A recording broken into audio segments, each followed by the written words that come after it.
직장에서나 학교에서 또 우리가 속한 그 공동체에서 저 사람 참 지혜롭다, 그런 말을 들으면요 기분이 참 좋습니다. 근데 반면에 좀 내가 어떤 그 실수를 하고 잘못해서 저 사람 참 어리석다, 그런 말을 들으면요 참 속상합니다. 지혜롭다, 어리석다. 여러분, 그 차이가 어디에서 오는 걸까요? 우리 학창시절 IQ 검사를 합니다. 이 지능지수가 높게 나오면 머리가 좋고, 지능지수가 이제 낮게 나오면 머리가 나쁜 거예요. 근데 문제는 그 수치가 그 사람의 지혜로까지 연결되는 데 있어요. 근데 여러분 어떻게 생각하세요? 지능지수가 높다고 해서 여러분 지혜롭습니까? 모든 사람이? 그렇지 않습니다. 지능지수가 높다고 해서 그 사람이 반드시 지혜롭다고 할 수가 없어요. 그것은 낮은 수치에도 불구하고 지혜로운 이들이 우리 주변에 있기 때문입니다.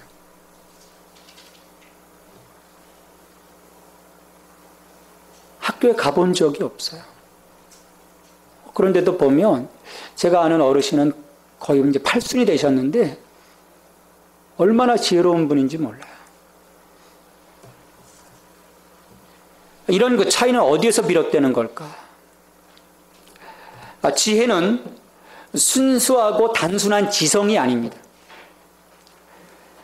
지혜가 지성을 반드시 배제하는 것은 아니지만 이 지성에 초점을 맞추지도 않습니다.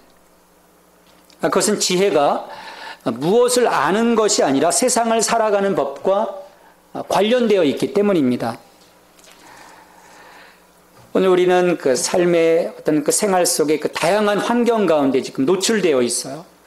아침에 눈을 뜨는 순간부터 하루 종일 수많은 선택을 하며 순간순간 부딪혀오는 그 문제들, 그것들을 헤쳐가면서 시간을 보내야 합니다.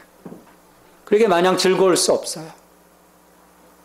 어떨 땐 고민해야 되고 또 힘들기도 하고, 복잡한 환경과 문제, 인간관계에서 우리가 자유롭지 못합니다. 이처럼 우리가 매일 경험하는 일상의 삶 속에서 이 문제들을 어떻게 우리가 다루어 나가야 할까?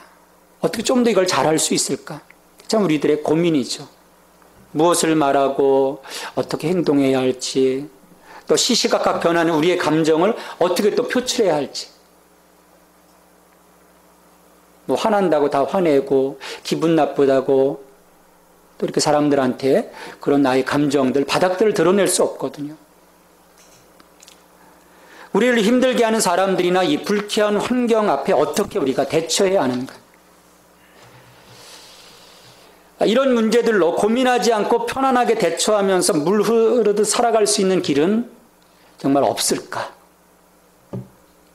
이 서점에 가보면요, 이런 그 문제들로 이렇게 좀 고민하는 사람들 와서 대처할 수 있도록 하는 어떤 그 처세술들, 이런 그 처세술에 관한 책들이 수없이 많습니다. 아마 여기 계신 분들도 그런 책들을 한두 권은 읽어보셨을 거예요. 저도 그런 류의 책들을 사보느라고 돈을 참 많이 들였습니다. 근데 지금 제 책꽂이에 그 책들이 꽂혀 있지 않아요. 물론 도움을 우리가 받을 수는 있습니다. 그것을 통해서 우리가 지혜로워지는 건 아니에요. 왜냐하면 그것이 지혜의 근본, 지혜의 원천이 아니기 때문입니다. 지식을 좀 더 알려줄 뿐이죠. 이 하나님 말씀인 이 성경에서도 지혜는 중요한 위치를 차지하고 있습니다. 이 성경에서도 보면 이 인생의 바다를 잘 항해해 나가는 사람들, 그런 사람들을 지혜롭다라고 표현을 하죠. 지혜. 이 히브리어로 호크마라고 합니다. 이 지혜. 근데 이 성경에서 이 지혜의 의미는 지혜란 이거다, 어떤 그 명제로 확연하게 내놓을 수 있는 것이 아니에요. 좀 복잡합니다. 구약 성경의 어떤 그 지혜 문헌을 중심으로 볼 때 이 지혜, 이 호크만은 최소한 6개 이상의 의미를 포함하고 있어요. 지식으로서의 지혜, 상상으로서의 지혜, 훈련으로서의 지혜, 또 경건으로서의 지혜, 또 질서로서의 지혜, 도덕적 가르침으로서의 지혜, 이런 다양한 의미들을 갖고 있습니다. 그 점에서 이 성경에서 보여주는 지혜는 단순한 처세술과는 큰 차이가 있습니다. 우리 크리스찬들뿐만 아니라 세상 사람들도 이런 그 지혜, 성경의 지혜를 얻기 위해서 많이 읽는 성경 가운데 하나가 뭡니까? 우리가 몇 주간 또 이렇게 살펴볼 이 잠언의 말씀입니다. 잠언이 몇 장으로 되어 있습니까? 31장이에요. 그래서 사람들이 이 31장이니까 대개 이제 한 달에서 하루에 한 장씩 1장, 2장, 그 날짜에 맞춰서 읽곤 하죠. 저도 이 청소년 시절과 이 청년 시절에 그렇게 읽으면 좋다고 해서요. 만약에 오늘 10월 20일이잖아요. 20장을 읽는. 또 내일 월요일이면 21장을 읽고. 물론 지금도 잠언은 제가 종종 읽고 묵상을 합니다. 하지만 문제는 잠언을 우리가 읽는다고 해서 반드시 또 지혜로워지는 것이 아니에요. 어떻게 잠언을 읽고 그것을 삶의 여러 정황 속에서 적절하게 사용하느냐가 중요하기 때문입니다. 잠언을 읽어보면 대개 짧은 경구로 이루어져 있어요. 그래서 기억하기 쉽습니다. 또 게다가 쉬운 그 이미지들이 사용이 돼요. 그러다 보니까 이 잠언을 굉장히 우리가 쉽게 생각을 합니다. 하지만 이 잠언은 다양한 어떤 그 문학적 장치들로 잘 짜여진 지혜 문학입니다. 그래서 우리가 그걸 좀 제대로 잠언을 알고 들어가서 보면요, 이 잠언으로부터 우리가 보석과 같은 지혜들을 얻을 수가 있어요. 그래서 우리가 특별히 주의해서 이 말씀들을 해석할 수 있어야 됩니다. 물론 그 잠언의 말씀에도 보면 분명한 그 하나님의 약속이 있고 또 불변하는 진리의 말씀도 있어요. 하지만 그 잠언의 그 여러 경구들을 우리가 읽어가다 보면 이 적절한 순간에 인용될 때 진리로 받아들일 수 있는 것도 있습니다. 그래서 우리가 그것을 분별할 수 있는 눈이 있어야 돼요. 그렇지 않으면 이 잠언을 통해서 오히려 지혜롭지 못한 행동들을 우리가 할 수가 있는 거예요. 그 점에서 잠언은 문자 그대로 실천하는 것을 목적으로 쓰여진 것이 아니다. 그래서 우리가 인지해야 합니다. 그래서 이 점을 유의해서 우리가 잠언을 한 절씩 한 절씩 묵상하고 읽어가다 보면 하나님이 우리에게 주시는 그 지혜로운 삶을 우리가 들을 수 있는, 그리고 시기적절한 지혜의 인도를 받게 될 것입니다. 오늘 본문인 잠언 1장 1절 2절에서 보면 다윗의 아들 이스라엘 왕 솔로몬의 잠언이라 이는 지혜와 훈계를 알게 하며 명철의 말씀을 깨닫게 하며, 이 잠언의 이 저자가 솔로몬이다라고 밝히고 있어요. 그리고 이 솔로몬으로부터 나온 이 잠언을 통해서 이러이러한 목적을 우리는 갖고 있다. 이 잠언은 말씀하고 있는 거죠. 잠언의 중요한 목표입니다. 지혜와 훈계를 알게 하며 명철의 말씀을 깨닫게 하며. 앞에서 말씀드렸듯이 이 지혜라는 단어 호크마는 삶에 필요한 기술이나 전략을 의미합니다. 그래서 우리는 잠언을 통해서 삶을 지혜롭게 살아가는 중요한 방법들을 얻게 됩니다. 잠언의 그 말씀 가운데서 전략을 가지고 살아가도록 말씀하는 그 부분이 있습니다. 그런 그 하나의 삶의 방법들, 우리들의 어떤 그 지혜로운 모습들을 이 잠언이 우리에게 제공하기 원하는 거죠.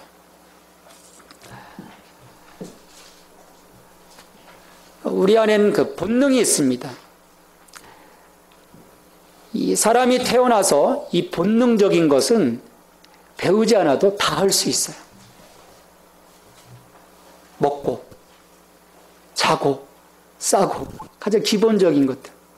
여러분들 그 먹는 거 여기서 배워서 지금 식사하시는 분들이 있나요?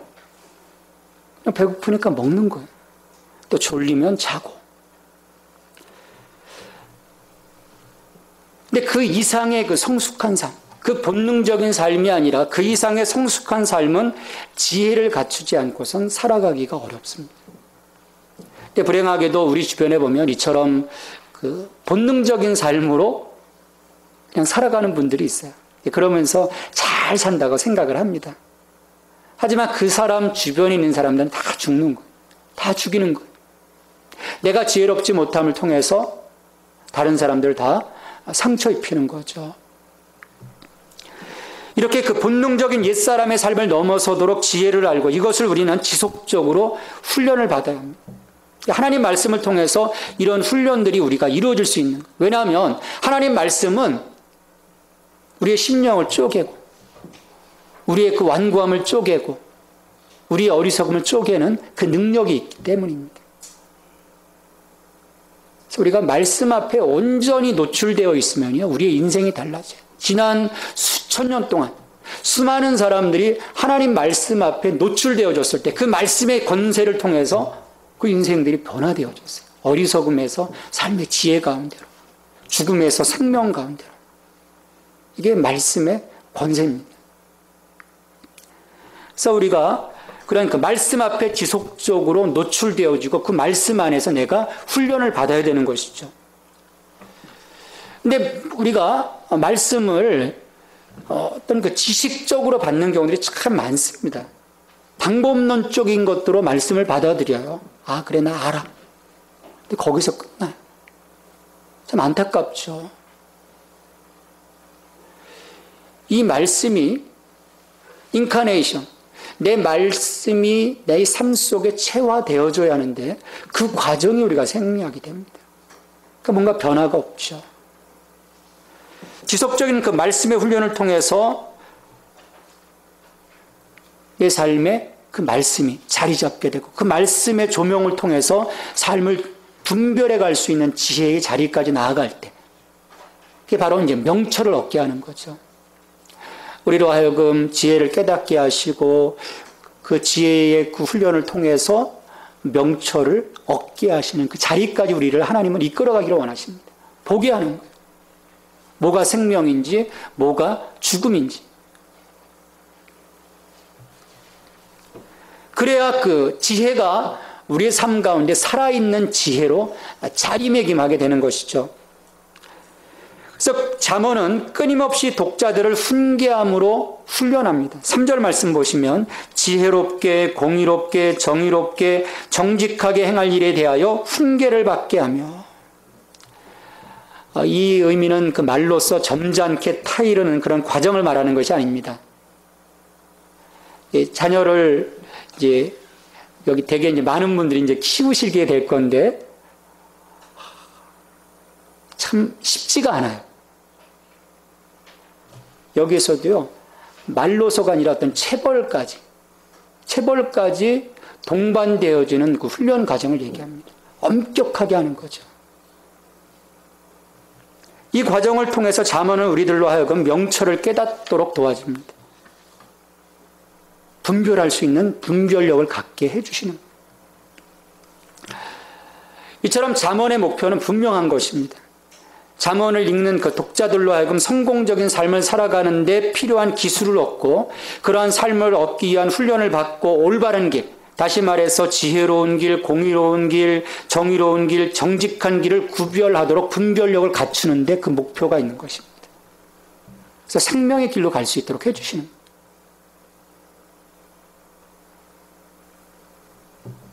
결국 우리의 삶이 하나님을 바라보고 예수 그리스도를 바라보고 십자가를 바라보고 갈 수 있도록 그 길을 열어주시는 거예요.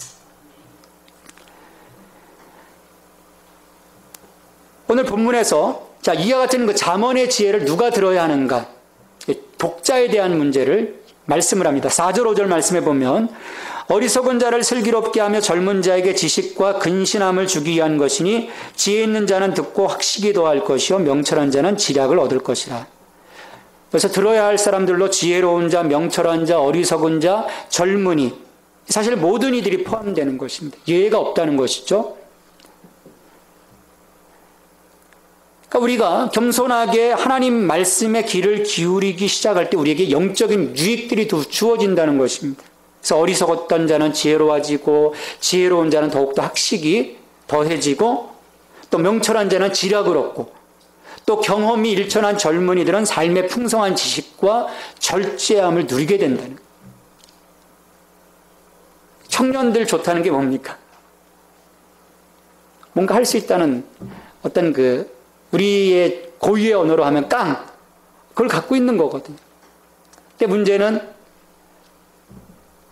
절제함이 없다는 것이죠. 근데 이 말씀을 통해서 근신함, 경험이 일천한 우리들로 하여금 어떤 절제함을 이룰 수 있도록 말씀이 지혜를, 이 잠언의 말씀이 우리에게 준다는 것입니다. 이로 인해서 우리는 각각 다른 상황에서 어떻게 행동하고 말해야 할지 도와주는 실제적인 지식을 얻게 돼요. 또 문제를 피하는 능력과 또 문제가 생겼을 때 해결할 수 있는 기술, 그리고 다른 사람들이 우리에게 하는 말에 올바르게 반응할 수 있도록 그들의 말과 글을 해석하는 능력을 갖추게 됩니다. 제가 80 되시는 노 권사님 통해서 이런 모습들을 봐요. 그 권사님은 처세술, 관한 책 한 권도 읽어보신 분이 아니에요. 국어도 못 되셨어요. 그래도 보면 얼마나 슬기롭고 지혜롭게 사람들을 대하시는지 몰라요. 문제들을 풀어가는지 몰라요. 이 말씀의 지혜가 우리를 새롭게 하기 때문입니다. 내 잠언의 궁극적인 목적은 이보다 한 걸음 더 나아가고 있습니다. 여기까지 멈춘다면 세상의 처세술과 다를 바가 없는 거예요. 여기까지가 목표라면 우리가 굳이 잠언 읽을 필요가 없습니다. 그냥 세상 사람들이 처세술에 관한 책 읽듯이 잠언을 읽는 거예요. 우리는 다른 목적으로 이 잠언을 볼 수 있어야 합니다. 왜냐하면 우리는 단순한 삶의 지혜를 얻는데 우리의 목적이 있지 않기 때문이죠. 오늘 7절 말씀에서 말씀을 합니다. 여호와를 경외하는 것이 지식의 근본이라고 말씀을 합니다. 하나님 없이는 아무런 지혜도 있을 수 없다는 것. 온전한 지혜가 하나님께로부터 나오기 때문입니다. 잠언 2장 6절 7절 그 말씀을 보시면 대저 여호와는 지혜를 주시며 지식과 명철을 그 입에서 내심이며 그는 정직한 자를 위하여 완전한 지혜를 예비하시며 행실이 온전한 자에게 방패가 되시나니. 지혜를 주시고 또 지식과 명철을 그 입에서 내신다라고 말씀을 합니다. 또 정직한 자를 위하여 완전한 지혜를 예비하시고 또 행실이 온전한 자에게 방패가 되신다. 지혜의 원천이 하나님이심을 말씀하고 있는 것이죠.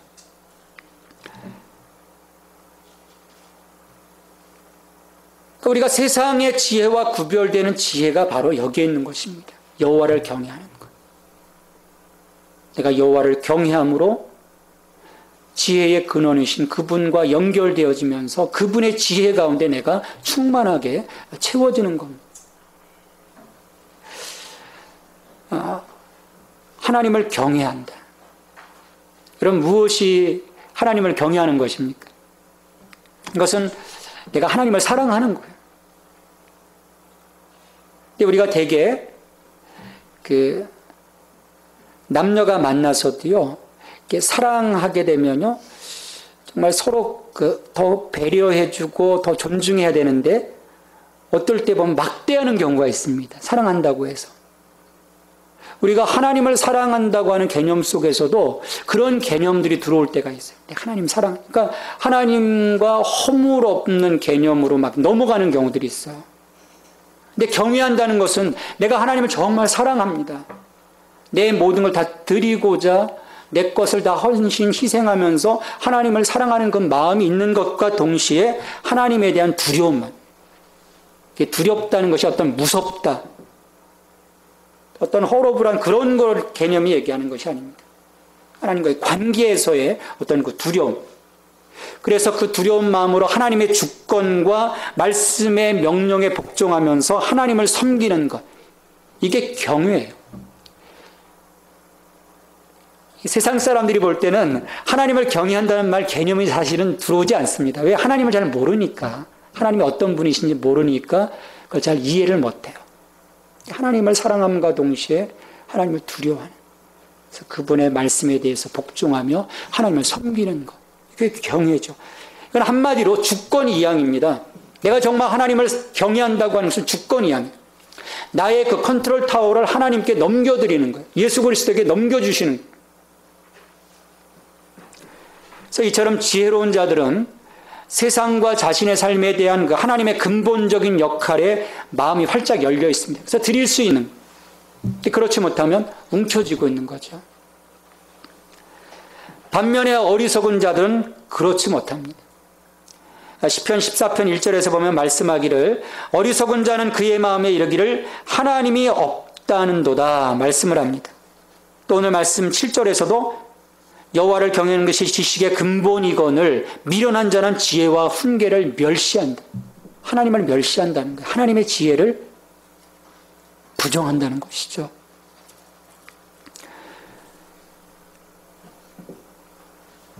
그러니까 점점 이 지혜의 원천이신 하나님을 부정하니 어떻게 되겠습니까? 어리석은 자들은 더 이상 하늘의 지혜에 참여할 수 없는 거예요.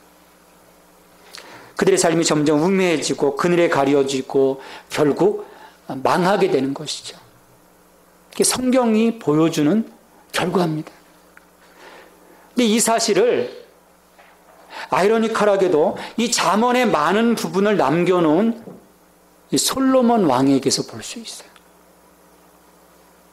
물론 여호와를 경외하는 것이 지식의 근본이라고 하는 말씀 또한 솔로몬에게서 여실히 증명이 됩니다. 어떻게 보면요, 지혜에 있어서 극과 극을 달린 사람이 솔로몬이에요. 솔로몬 왕 하면은 지혜의 상징입니다. 우리 여기 교회학교 출신들은 솔로몬에 대해서 하면 딱 그 두 아이를 가져온 엄마들의 그 법정 싸움. 한 아이가 죽고 한 아이가 살았는데 이 아이가 자기 아이다. 그래서 와서 다투잖아요. 솔로몬이 자른다고 하잖아요. 그래서 나눠주어라. 솔로몬 그래서 그 솔로몬의 이야기를 통해서 야, 참 이 사람은 지혜로운 사람이다. 그런 그 인식도 우리가 갖고 있죠.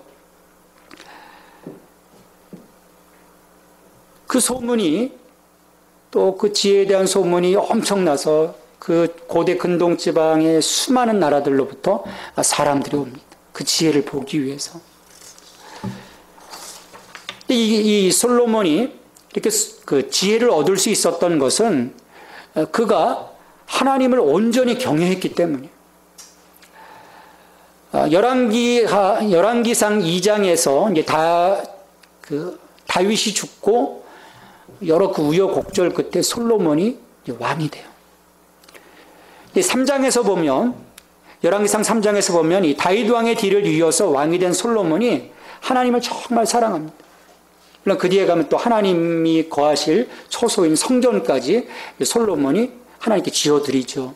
하나님 사랑하고 또 아버지 다윗 왕의 법도, 이스라엘 왕의 그 열조에 있어서 그 하나의 그 잣대가 다윗 왕의 길입니다. 그 길을 쫓아가면 선한 왕이에요.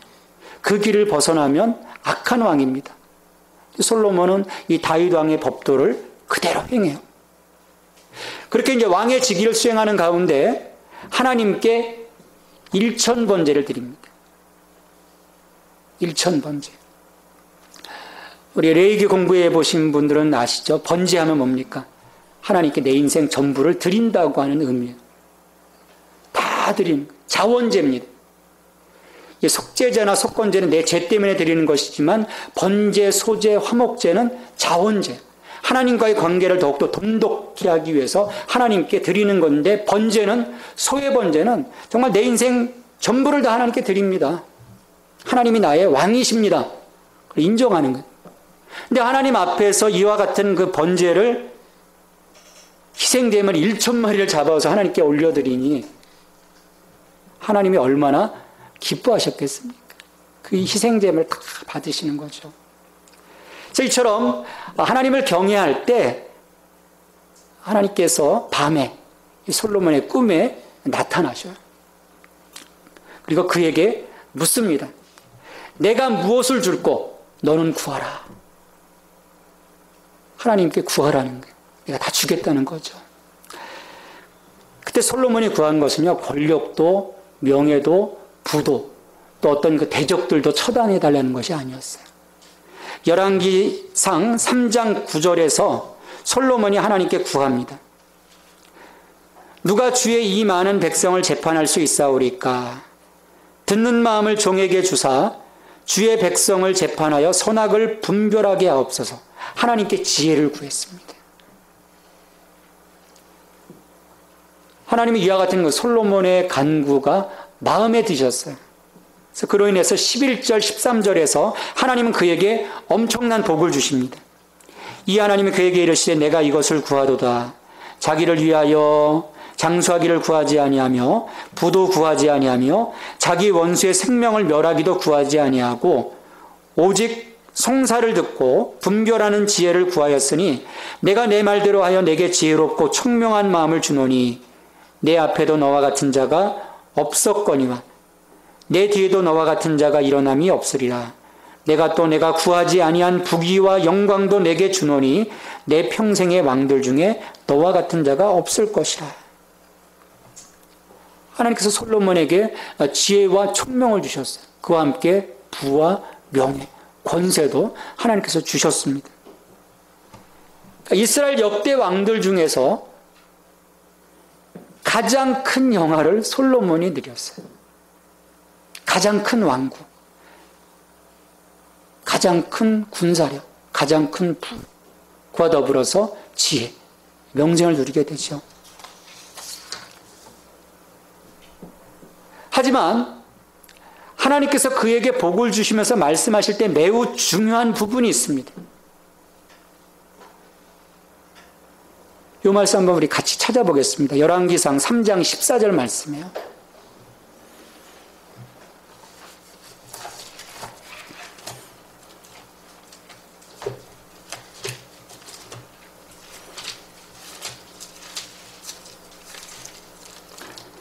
구약성경 515쪽입니다. 열왕기상 3장 14절 같이 읽겠습니다.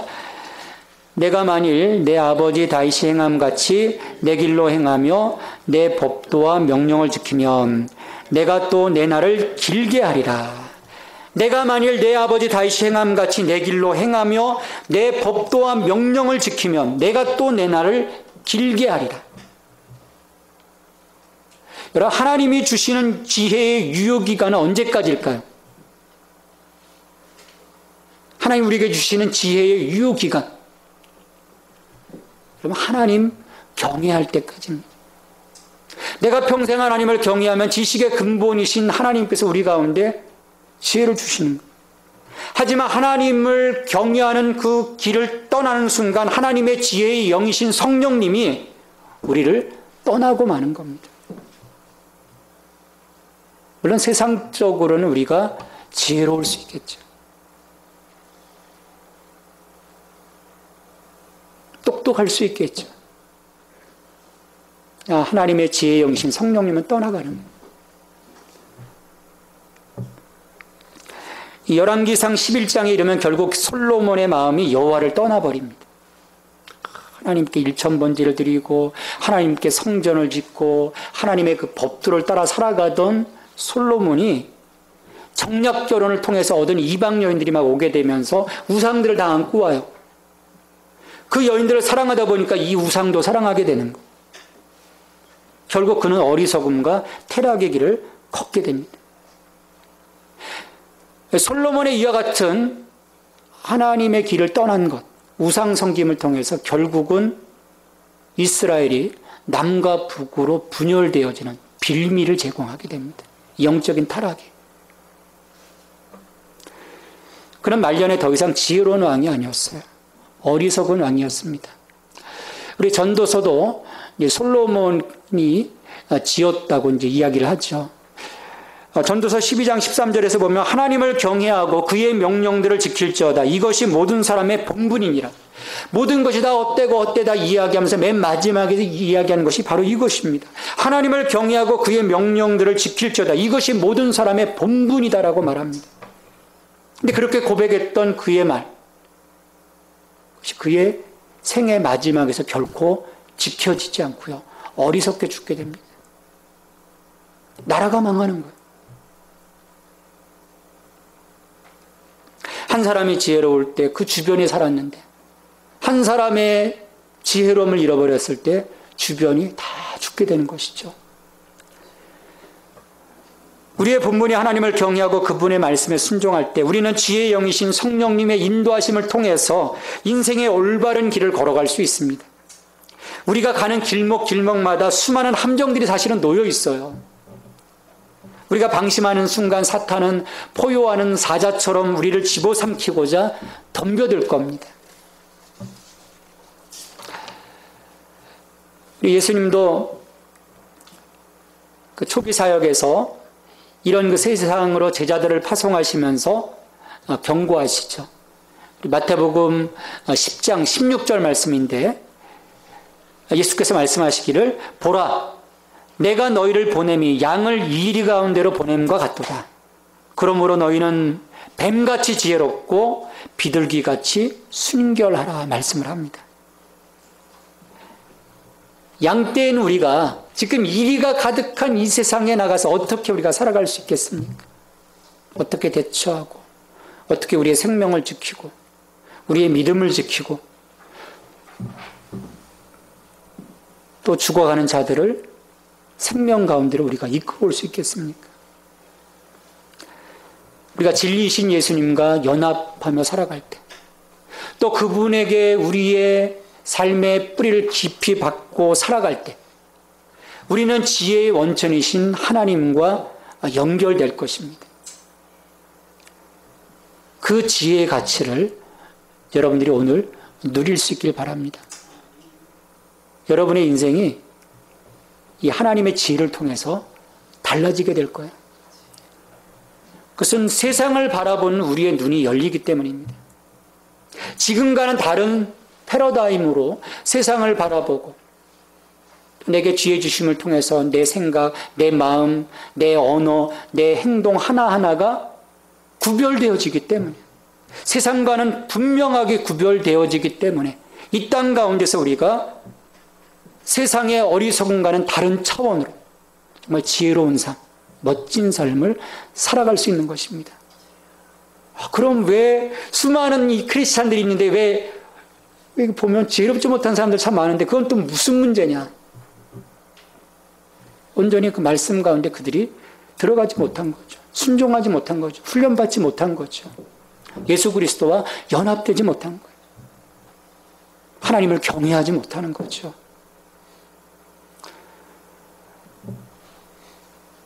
여호와를 경외하는 것이 지식의 근본이라고 했습니다. 하나님 주시는 이 지혜를 통해서 우리가 이 땅 가운데서 구별된 지혜로운 삶을 통해서 하나님께 영광 돌릴 때 오늘 우리의 삶을 하나님께서 기뻐하실 것입니다. 오늘도 여러분이 하나님께 기쁨이 되는 자녀들이 되기를 간절히 바랍니다.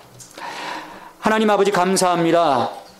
오늘도 저희들을 택하여 주시고 하나님의 지혜 가운데 불러주시어서 이 땅 가운데서 어리석음이 아닌 주께서 주시는 그 지혜를 통해서 하나님 백성다움으로 살아가게 하시니 감사를 드립니다. 주님, 저희들 하나님을 경외함으로 하나님의 그 지혜 가운데 거하게 하시고 지혜 영이신 성령님의 충만함을 통해서 이 땅 가운데 하나님 참으로 하나님이 기뻐하시는 삶을 살아갈 수 있도록 지켜주시옵소서. 우리의 인생을 바로 지켜가게 하시고 또 우리의 믿음을 지켜가게 하시고 또 우리가 바로 서서 또 우리 주변에 수많은 사람들 아직도 죽음 가운데 있는 자들을 생명 가운데로 이끌어 올 수 있는 하나님 그 삶의 슬기로움으로 하나님께 영광 돌리는 저희들이 될 수 있도록 역사하여 주시옵소서. 예수님의 이름으로 기도하옵나이다. 아멘.